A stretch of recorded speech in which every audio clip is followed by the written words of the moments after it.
그러므로 너희는 너희의 독한 종기의 형상과 땅을 해롭게 하는 쥐의 형상을 만들어 이스라엘 신께 영광을 돌리라. 그가 혹 그의 손을 너희와 너희의 신들과 너희의 땅에서 가볍게 하실까 하노라. 애굽인과 바로가 그들의 마음을 완악하게 한 것 같이 어찌하여 너희가 너희의 마음을 완악하게 하겠느냐. 그가 그들 중에서 재앙을 내린 후에 그들이 백성을 가게 함으로 백성이 떠나지 아니하였느냐.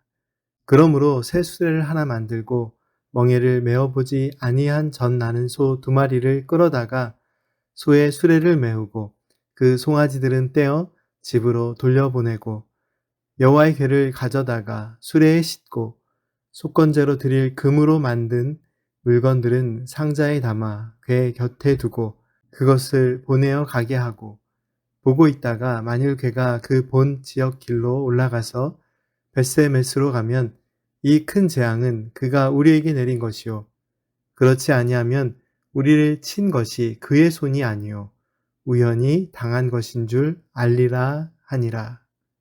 아멘. 할렐루야. 새로운 한 달의 삶을 허락하신 하나님께 감사를 드립니다. 오늘은 사무엘상 6장 5절부터 9절 말씀을 함께 읽었습니다. 먼저 생명의 본문 말씀이 사무엘상 6장 1절부터 12절까지의 말씀의 내용이 무엇인지를 간략하게 살펴보겠습니다.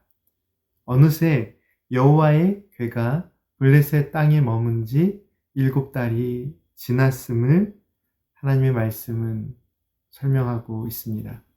블레셋 사람들은 여호와의 궤를 어떻게 해야 하는지 큰 고민에 빠졌습니다. 왜냐하면 이 법궤가 블레셋 땅에 머물므로 인해 많은 재앙들이 그들에게 임했기 때문입니다. 그런데 한편으로는 법궤가 블레셋 땅에 있고 또한 하나님의 역사하심으로 인해 두려움에 떨면서도 7달이나 법궤를 가지고 있었다는 사실이 참 흥미롭게 느껴집니다. 죄로 인해 완악해진 마음은 쉽게 바뀌지 않음을 또한 확인할 수 있는 장면입니다. 그러나 결국 하나님께서 내리신 재앙으로 인해 더 이상 버틸 힘이 없게 되자 그제서야 법궤를 어떻게 해야 할지를 고민하게 됩니다. 아주 심각한 고민에 빠지게 되죠. 그리고 블레셋의 제사장들과 복술자들, 점쟁이들을 의미하는데요. 제사장들과 점쟁이들이 모여 여호와의 법궤를 이스라엘 지역으로 돌려보내는 문제를 상의하게 됩니다. 블레셋의 제사장과 점쟁이들은 법궤를 그냥 보내지 말고 제물과 함께 돌려보내는 것이 좋겠다라고 생각을 합니다.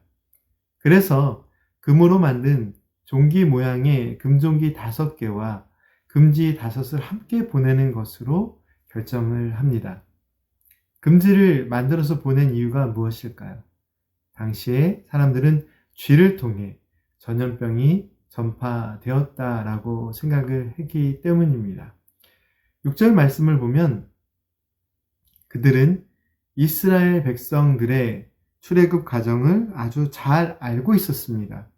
쓸데없는 고집을 피우다가는 더 큰 재앙이 임할 것도 알고 있었습니다. 그래서 그들은 조금 늦은 감은 있지만 더 이상 고집을 부리지 않고 새 수레를 만들어 법궤를 돌려보냅니다.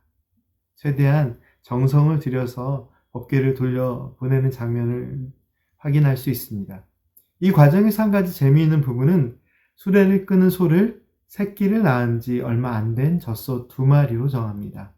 아직 멍에를 메어본 적이 없는 젖이 나는 소들을 통해 새끼를 떼어낸 지 얼마 되지 않아서 젖이 나는 소들을 통해 법궤가 담긴 수레를 끌도록 했는데 송아지를 떼어놓은 지 얼마 되지 않은 소들이 송아지들을 찾지 않고 이스라엘 진영으로 가면 그들이 받은 재앙이 하나님으로부터 온 것임을 확증하는 것이라 생각했습니다. 아무래도 새끼들을 떼어놓은 지 얼마 되지 않은 소들은 당연히 새끼들을 찾겠죠. 그런데 이 소들은 새끼들을 찾지 않고 이스라엘 방면으로 바로 걸어갑니다. 그리고 그것을 본 블레셋 사람들은 블레셋에 임한 재앙이 하나님의 법궤 때문임을 분명하게 확신하게 됩니다. 오늘 사무엘상 6장의 말씀은 하나님의 법궤가 블레셋 땅에 머물다가 이스라엘 진영으로 다시 돌아가는 과정에 대한 이야기를 담고 있습니다. 그런데 참으로 안타까운 내용이지만 블레셋 사람들은 하나님의 임재를 상징하는 여호와의 궤를 그 땅에 모시고 있었음에도 불구하고, 여호와의 궤가 그 땅에 머물러 있었음에도 불구하고 유일한 신이시요 참된 통치자 되신 하나님의 뜻을 따를 수는 없었습니다. 그 이유는 너무나도 당연한 설명이지만 그들의 마음 가운데 하나님을 향한 진실한 믿음이 없었기 때문입니다. 그들은 계속되는 재앙으로 하나님에 대한 두려움을 느꼈지만 그 두려움이 믿음의 길로 나아가는 길이 되지 못했습니다.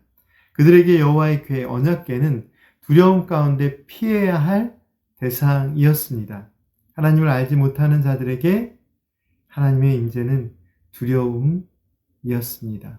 그러나 그 두려움이 그저 벗어나고 싶은 상황일 뿐이었습니다. 그들이 그 두려움을 벗어나는 것만으로도 문제가 해결이 될 수 있었을까요? 자신들이 섬기던 우상들이 무너지고 헛된 믿음 안에서 큰 재앙이 생기는 것을 보았지만 참 신이신 하나님께 돌아오는 것이 아니라 그들은 그들의 마음 가운데, 그들의 삶 가운데 근본적인 신앙의 변화는 생각하지 못했던 것이 블레셋 사람들이었습니다. 믿음이 있노라 하면서 우리도 이러한 불신앙의 사람들처럼 살아가는 모습이 있지는 않습니까? 단순히 하나님을 두려워하는 마음만으로는 그것을 신앙이라고, 믿음의 삶이라고 할 수 없습니다. 블레셋 사람들의 불신앙의 모습과 크게 다르지 않은 것이 그저 하나님을 두려운 대상으로만 생각하는 마음입니다. 우리의 신앙은 두려움을 넘어 하나님을 향한 바른 찬양과 감사로 채워진 믿음의 삶이 되어야 합니다.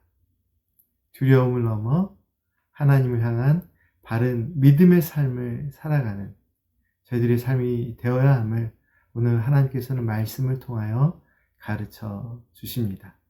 함께 기도드리겠습니다. 거룩하신 하나님, 저희들의 신앙이 블레셋 사람들의 마음처럼 단순히 두려움으로 가득한 신앙이 아니라 하나님을 경외함을 통해 하나님께서 기뻐 받으시는 감사와 온전한 경배의 삶이 되게 하옵소서. 예수님의 이름으로 기도드립니다. 아멘.